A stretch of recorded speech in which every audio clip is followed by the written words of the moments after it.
ఇష్టం వచ్చినట్టు మాట్లాడితే. బండి వర్సెస్ పొన్నం, ఇందిరమ్మ ఇళ్లపై రగడ. ఒక్క ఇల్లు ఇవ్వం, ఎలా ఇవ్వరో చూస్తాం. నిన్న బండి సంజయ్ మాట్లాడుతూ అన్నాడు, కేంద్ర హోంశాఖ సహాయ మంత్రి, కరీంనగర్ ఎంపీ, మాజీ బీజేపీ రాష్ట్ర అధ్యక్షుడు బండి సంజయ్ మాట్లాడుకుంటున్నాడు. ఏమని? రాష్ట్రంలో పేదలకు ఇచ్చే ఇండ్లకు ఇందిరమ్మ ఇల్లు అని పేరు పెడితే కేంద్రం నుంచి ఒక్క ఇల్లు కూడా ఇయ్యము, ఒక్క రూపాయి కూడా ఇయ్యము. రేషన్ కార్డు మీద కూడా ఎవరి ఫోటో? మోడీ ఫోటో, ప్రధాని ఫోటో ఉండాల్సిందే. ఈ జనాలకు ఇచ్చే ఇండ్ల మీద PMAY, ప్రధానమంత్రి ఆవాస్ యోజన అనేది ఉండాల్సిందే. మీ జెండా, కాంగ్రెస్ పార్టీ జెండా 3 రంగులు ఉండొద్దు, ఇందిరమ్మ బొమ్మ ఉండొద్దు, ఇందిరమ్మ పేరు ఉండొద్దు అని చెప్పేసి బండి సంజయ్ నిన్న ఒక కామెంట్ చేసినాడు. దానికి కాంగ్రెస్ పార్టీలో అందరూ నాయకులు గట్టిగా రివర్స్ పంచలేస్తున్నారు. మంత్రి పొన్నం ఫైర్ అండ్ ఏమని, ఎందుకు ఇవ్వవు నువ్వు ఒక్క రూపాయి కూడా? ఇందిరమ్మ ఇల్లు, ఇందిరమ్మ పేరు ఎందుకు పెట్టవద్దు? నీ ఇంటికెళ్ళి ఇస్తున్నావా పైసలు?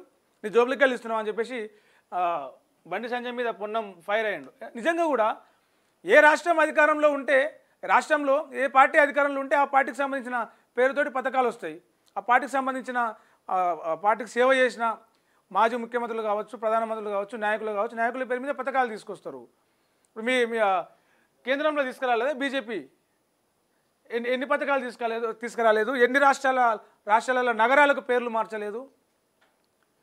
కేంద్రం అనేది రాష్ట్రానికి నిధులు ఇవ్వాల్సిందే.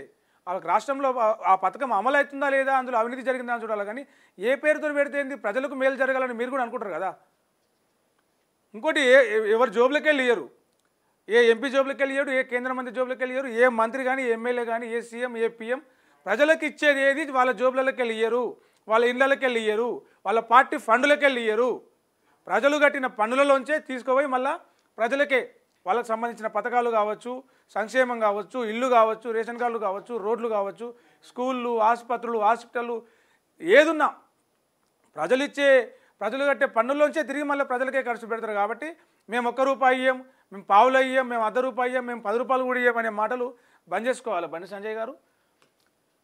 అట్లా బంద్ చేసుకుంటేనే కొంత రాజకీయంగా మీకు మంచిగా ఉంటుంది. గతంలో మీరు మీ పార్టీ కార్యకర్తలను కావచ్చు, మీ సొంత పార్టీ కార్యకర్తలను, మీ నియోజకవర్గాల్లో మీ ఓట్ల కోసం ఇట్లా చేసే రెచ్చగొట్టే వ్యాఖ్యలు మీరు మాట్లాడతారేమో, కానీ ప్రజలకు పథకాలు ఇవ్వకుండా ఆపుతాం, ప్రజలకు పథకాలు రాకుండా ఆపుతాం, మేము ఇయ్యం, ఎట్టెట్లు వస్తే చూస్తాం అనే మాటలు మాట్లాడితే ప్రజలు తిరగబడతారు.